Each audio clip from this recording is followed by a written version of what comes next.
Welcome back to Titan Academy. In this video, we will cover specific page styling. We'll discuss where to find the page styles and how to style a specific page. Titan web projects are built of pages.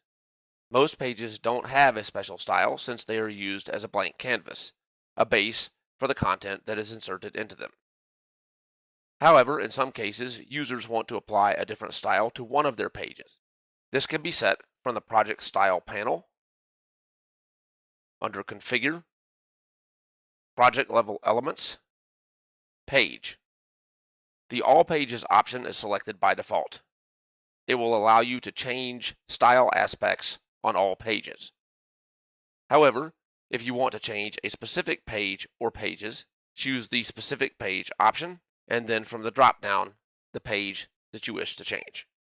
Once your page is selected, you can change its fill, you can change its size, and set a style for the scroll bar for when it appears in the page.